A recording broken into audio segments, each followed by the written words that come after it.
Wow, that was super easy.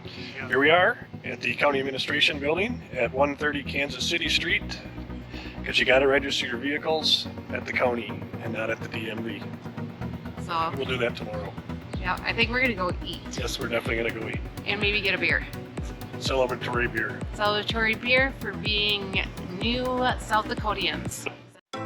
Hello and welcome to Chasing RV Sunshine. We are Joel, Deb, and Maya. We are a full-time RV couple who recently retired from law enforcement, downsized, and sold everything. We share our adventures as we learn about RV life and cover RV travels, finances, DIY RV projects, destination reviews, and other RV living details. We hope you join us as we document our adventures, chasing RV sunshine throughout the country and beyond. Hello and welcome to Chasing RV Sunshine. If this is your first time here, I'm Deb. I'm Joel. And Maya's down here wandering around. We are so sorry for the delay that has taken place on our South Dakota video, but we're bringing that to you now. We do want to reach out to the Sunshine Squad and thank you for all your condolences for a loss of a dear friend of ours last week, which resulted in the delay of this video. But here it goes. As we mentioned, we are now from South Dakota. Yeah, we're South Dakotians. Is that what you say? That's what you call us now, I guess so. That's what it is.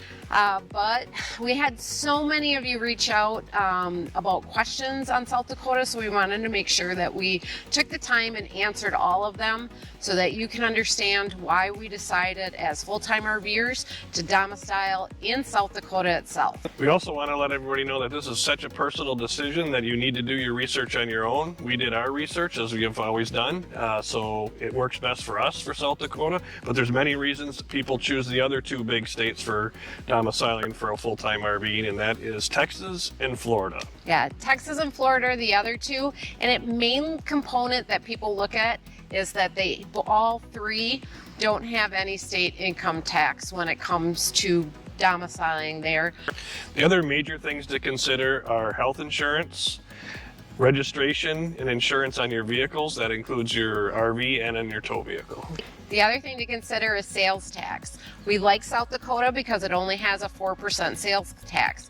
We figure we're going to have a large purchase coming down the road of a possible vehicle when our tow vehicle, which is a 2015 Ford Edge, goes, and we probably will be purchasing a Jeep.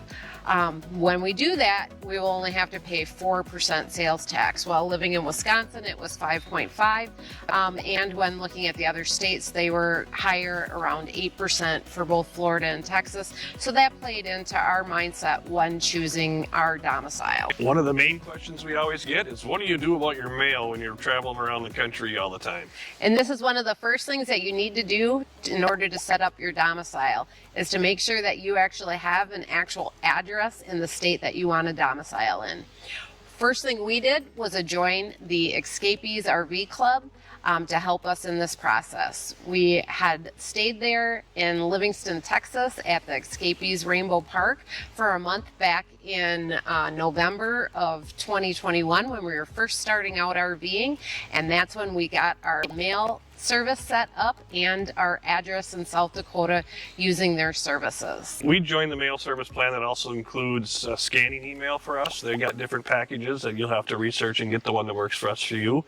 But as soon as an envelope comes in, they scan that and email us the cover envelope, and then we can decide if we want them to open it and scan the contents and email that to us, or if we want them to discard it altogether. They'll even hold it and drop ship it to us when we get an address that can receive mail. Our mail can either come through the U.S. Postal Service, FedEx, or by UPS. Just depends on where you are. Some RV parks won't allow you to get mail, so it's always important to check if you're wanting to have scheduled packages and mail sent to you somewhere, to ask and make sure that you can actually receive those at certain locations while there, because some do refuse.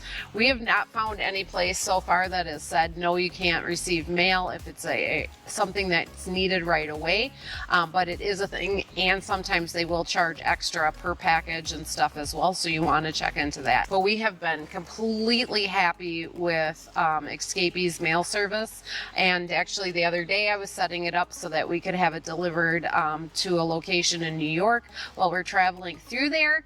And they emailed me back saying actually we could save money if we used FedEx instead of UPS, but don't tell Joel's dad because he worked for UPS, and that's why I selected it. And so we kind of feel like we're traders using FedEx sometimes, but it did save us money. But that's a good thing about the Escapees. They're used to this. They've been doing it for several years, and they're there to help you out. If you have any questions, you can always call them, or like she said, they'll reach out and help you themselves. One thing that is a little confusing when it comes to using South Dakota residents through Escapees is you do have an address and a mailbox in a location in Box Elder, South Dakota. However, as you do not use that for mailing, you can receive mail, but there is an additional charge for every piece of mail that goes there.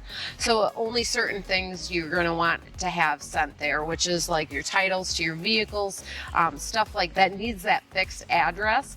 However, we actually have our mailing address in Texas at the Escapees Rainbow Park is what is used. So that's a little bit different, but we haven't had any issues and problems with it.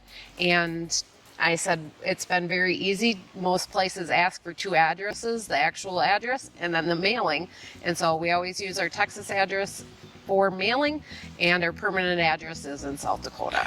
If something does get shipped to Box Elder, South Dakota, they actually take it and ship it to Livingston anyway, and you get it scanned and emailed from there, and it costs $1 per package or envelope. Well, and as you know, you can pay most of your bills online and get everything emailed to you directly from the company, so there's very little mail that we actually get anymore. Yeah, it's very nice. But that was the first thing we did. So we actually had all of our addresses set up in Box Elder, South Dakota. Some things you want to consider also when you're going to be doing your domicile besides health insurance and things like that is you want to be moving all of your stuff to that state you're going to be a new resident of. That includes banking, registering to vote, again, your registrations for your vehicles and titles for your vehicles, and your health care, and Maya even has a new doctor. One thing about making sure that while you're changing your domicile is to actually become a member of kind of the community, and that's why we're here at a new vet in South Dakota, establishing Maya's primary veterinarian. It was amazing, and now all of her records are online, and we can order all of her medications, her flea and tick and heartworm, all right from a website now, and have them shipped anywhere in the United States to us. Our old vet was very accommodating, would give us a year's supply of stuff, but now we don't need to do that. And like I said, it's all web-based through this clinic, and we're able to access her record showing her vaccines and everything right online. So that's great for us as full-time RVers and travel. We haven't ran into it yet, but even sometimes RV parks will ask for vaccine records of your dogs. Another thing is that you're going to end up wanting to get a bank in that state that you're domiciling in. We found that very easy too. They were very familiar with full-time RVing and whatnot at the bank we used, and they were easy to set up. We had decided to go with a local credit union for our bank, as we already were members of a credit union in Wisconsin, and we absolutely love them. So we ended up choosing Black Hills Federal Credit Union. There was a couple that we had met at Jamaica Beach RV Park in Galveston, Texas, that ended up staying just a few doors down from us in Rapid City at the RV park we were at. So we got to talking to them, and they highly recommended the Black Hills Federal Credit Union. And quite frankly, they were very easy to deal with, and they're very helpful. Yeah, and they have a really nice app that we use while traveling. We're able to set up all of our automatic pay bills through them, and we've had zero issues. For the questions on health insurance, we actually are using the marketplace, aka Obamacare, and we ended up signing up for a plan that works great for us. That was a preferred provider system, and that actually for emergency situations we are covered nationwide at any hospital. With the plan we got, there's also coverage for some doctors throughout the nation and won't be counted as out of network. Yes, and also they do offer through your phone, you can make a video call to doctors as well using an app also. We really like that. We used to have it through Joel's work when we were working, and I had sore throat and ended up having strep throat. I was able to send pictures on the phone and didn't have to go into the office, and was able to then send a prescription in and get it. So we kind of like the fact that there's those small things that came with as well that really gave us a peace of mind while traveling. As emergencies do happen, people do get sick. We're hoping we don't, but this gives us a peace of mind, and we feel very secure with our health insurance through South Dakota the way that we have it set up. Health insurance is such a personal choice that you need to do the research that's going to work out best for you and make the choices that'll work the best for your family. And one requirement from South Dakota is that you have to stay for 24 hours at either an RV park or a hotel and have the receipt to show that. Then they have you sign an affidavit that you actually want to change your residency to South Dakota, which you do that right at the Department of Motor Vehicles when you are getting your driver's license. The interesting thing there is you get your driver's license at the DMV, but you don't register or title your vehicles there. You got to do that at Pennington County Courthouse. And we actually we'll show you that right here. Yep. Wow, that was super easy. Yeah, we didn't have an appointment because we looked online yesterday and they were all booked up, so we just did a walk-in. They said it might be a little late. Deb was in within a minute of us doing it, and then took a little bit longer. About 10 minutes right behind me. Yep, and so we were in and out less than a half hour, I think. Yeah. The smart thing to do is we got all of our domicile and address and stuff set up through the Escapees RV Club, and they have a whole entire thing to help you choose your domicile and the paperwork and what you need to bring with to get your driver's license. Yep. South Dakota is a little bit unusual. We only could get our driver's license here. We now got to go to the treasurer's office at the by the courthouse now to actually register our vehicles. So let's head there. Trip number 2. Oh, and it was $30 per person to get our driver's license here in South Dakota. Here we are at the County Administration Building at 130 Kansas City Street, because you got to register your vehicles at the county and not at the DMV.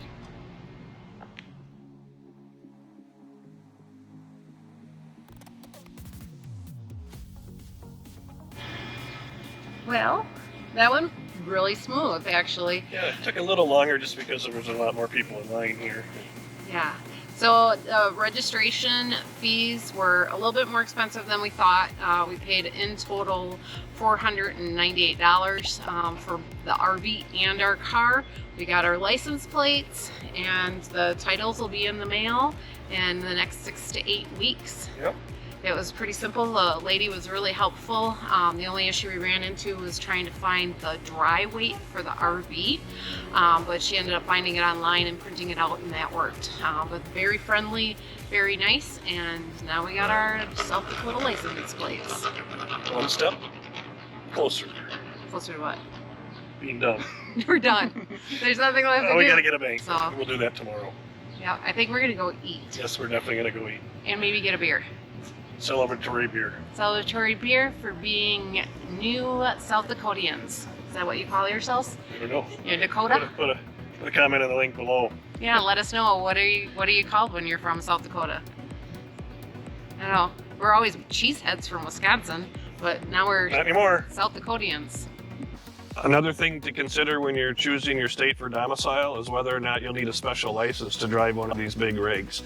Texas, you do need a special license. It's not a full CDL, but it is a RV license. So you do need to take a written and driving test, but we heard it was fairly simple, so I don't know. We can't really comment on that because we didn't do it. But South Dakota does not require a special license, and I don't believe Florida does either. The reason I can say we ruled Florida out was because the insurance for the RV, the insurance for healthcare, all those prices were higher for us two than they were for South Dakota or Texas. Texas ended up getting ruled out, to be honest, because of the specialized driver's license requirements and setting all that up, along with yearly inspections on your RV and car. We're not 100% that that we won't go back to Texas every single year, but we also don't want to be made to. So that's why we ruled out Texas and why South Dakota ended up being just perfect for us. In talking with some people, they did say you can get a waiver for possibly 1 year, so you would only have to go back every 2 years. But once we heard about that, we actually stopped researching it, so we're not 100% sure that's accurate, but you can do that research on your own too. Yeah, we did have a fabulous time while we did stay in South Dakota. Got to see some friends that we had met in Galveston area, hung out with them and explored the area. There's lots to do in South Dakota, and it's an enjoyable state, and we're glad we are domiciled there. We are Escapees affiliates, and we'll leave a link in the description below if you're looking to join the Escapees RV Club. It's absolutely wonderful. It's helped us tremendously. We did take their boot camp too, and I'll leave a link up here and in the description below to our Livingston boot camp that we had taken through the Escapees RV Club, which was worth it if you are just getting into RVing, as it was RVing 101, and we learned a lot from that class. We also use their Smart Way program to have all 4 corners of our RV weighed, as well as our tow vehicle, which helped us set our tire pressures, which is great. Yes, and we know that we are safely traveling down the road. This is a big topic, and I hope we didn't throw too much information at you. We have found South Dakota to work perfectly for us, but you have to make the choice yourself and what works for you. Well, we hope we answered all of your questions. If not, please comment below and we'll be happy to answer them. And also, now, as you know it, we're going to roll those bloopers as we always have them. We'll see you on the next video. Yep. Enjoy the bloopers. Absolutely. Absolutely. Yeah. Again, in an affidavit that you want to become a South Dakota. Like fly just flew into my You face. saw that? All right. Even the RV parks will ask for records as far as vaccines. Not vaccines. Yeah. Yeah. For rabies. Yeah. For vaccination purposes. Yeah. Plus, our governor's better than yours. Joel thinks she's good looking. Well, you can't put that on there. Yeah. Well, that might make the bloopers. Way to go. Thanks for coming along on our journey to be chasing RV sunshine. Remember, life is about moments and not things, and you can always create your own sunshine and can find us chasing it in our RV. We'll see you on the next video.